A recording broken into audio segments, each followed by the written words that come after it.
अथ तृतीयोऽध्यायः कर्मयोगः।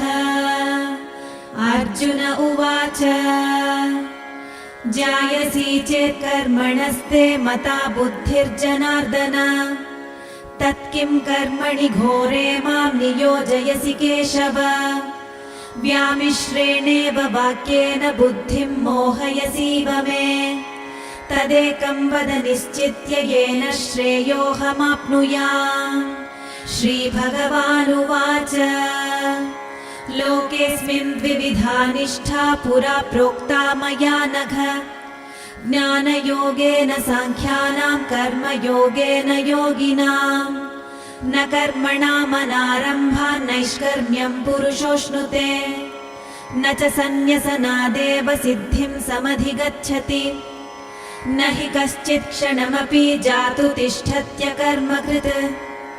कार्यते ह्यवशः कर्म सर्वः प्रकृतिजैर्गुणैः।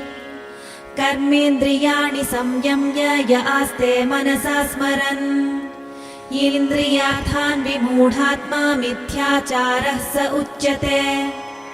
यस्त्विन्द्रियाणि मनसा नियम्यारभतेऽर्जुन कर्मेन्द्रियैः कर्मयोगमसक्तः स विशिष्यते। नियतं कुरु कर्मत्वं कर्म ज्यायो ह्यकर्मणः। शरीरयात्रापि च तेन प्रसिद्ध्येद कर्मणः। यज्ञार्थात् कर्मणोऽन्यत्र लोकोऽयं कर्मबन्धनः। तदर्थं कर्म कौन्तेय मुक्तसङ्गः समाचर। सह यज्ञाः प्रजाः सृष्ट्वा पुरोवाच प्रजापतिः अनेन प्रसविष्यध्वमेषवोऽस्त्विष्टकामधुक्। देवान् भावयतानेन ते देवा भावयन्तु वः। परस्परं भावयन्तः श्रेयः परमवाप्स्यथ। इष्टान् भोगान् हि वो देव दास्यन्ते यज्ञभाविताः। तैर्दत्तानप्रदायैभ्यो यो भुङ्क्तेस्तेन एव सः। यज्ञशिष्टाशिनः सन्तो मुच्यन्ते सर्वकिल्बिषैः। भुञ्जते ते त्वघं पापा ये पचन्त्यात्मकारणात्। अन्नाद्भवन्ति भूतानि पर्जन्यादन्नसम्भवः। यज्ञाद्भवति पर्जन्यो यज्ञः कर्मसमुद्भवः। कर्म ब्रह्मोद्भवं विद्धि ब्रह्माक्षरसमुद्भवम्। तस्मात् सर्वगतं ब्रह्म नित्यं यज्ञे प्रतिष्ठितम्। एवं प्रवर्तितं चक्रं नानुवर्तयतीह यः। अघायुरिन्द्रियारामो मोघं पार्थ स जीवति। यस्त्वात्मरतिरेव स्यादात्मतृप्तश्च मानवः। आत्मन्येव च सन्तुष्टस्तस्य कार्यं न विद्यते। नैव तस्य कृतेनार्थो नाकृतेनेह कश्चन। न चास्य सर्वभूतेषु कश्चिदर्थव्यपाश्रयः। तस्मादसक्तः सततं कार्यं कर्म समाचर। असक्तो ह्याचरन् कर्म परमाप्नोति पूरुषः। कर्मणैव हि संसिद्धिम् आस्थिता जनकादयः। लोकसङ्ग्रहमेवापि सम्पश्यन् कर्तुमर्हसि। यद्यदाचरति श्रेष्ठस्तत्तदेवेतरो जनः। स यत्प्रमाणं कुरुते लोकस्तदनुवर्तते। न मे पार्थास्ति कर्तव्यं त्रिषु लोकेषु किञ्चन। नानवाप्तमवाप्तव्यं वर्त एव च कर्मणि। यदि ह्यहं न वर्तेयं जातु कर्मण्यतन्द्रितः। मम वर्त्मानुवर्तन्ते मनुष्याः पार्थ सर्वशः। उत्सीदेयुरिमे लोका न कुर्यां कर्म चेदहम्। शङ्करस्य च कर्ता स्यामुपहन्यामिमाः प्रजाः। सक्ताः कर्मण्य विद्वांसो यथा कुर्वन्ति भारत। कुर्याद्विद्वांस्तथा सक्तश्चिकीर्षुर्लोकसङ्ग्रहम्। न बुद्धिभेदं जनयेदज्ञानां कर्मसङ्गिनाम्।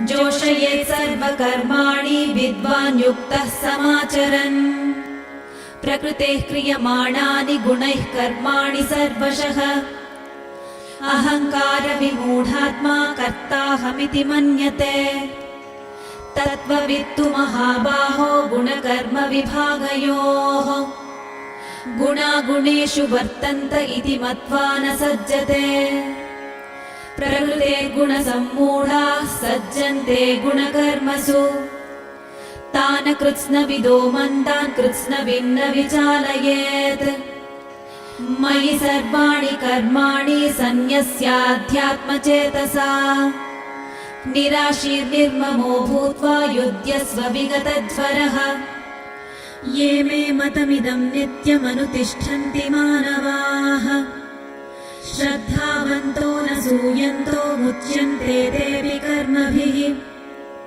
ये त्वेतदभ्यसूयन्तो नानुतिष्ठन्ति मे मतम् सर्वज्ञानविमूढास्तान् विद्धि नष्टान चेतसः सदृशं चेष्टते स्वास्याः प्रकृतेर्ज्ञानवानपि प्रकृतिं यान्ति भूतानि निग्रहः किं करिष्यति इन्द्रियस्येन्द्रियस्यार्थे रागद्वेषौ व्यवस्थितौ तयोर्नवशमागच्छेत् तौ ह्यस्य परिपन्थिनौ श्रेयान् स्वधर्मो विगुणः परधर्मात् स्वनुष्ठितात् स्वधर्मे निधनं श्रेयः परधर्मो भयावहः अर्जुन उवाच अथ केन प्रयुक्तोऽयं पापं चरति पूरुषः अनिच्छन्नपि वाष्णेय बलादिव नियोजितः श्रीभगवानुवाच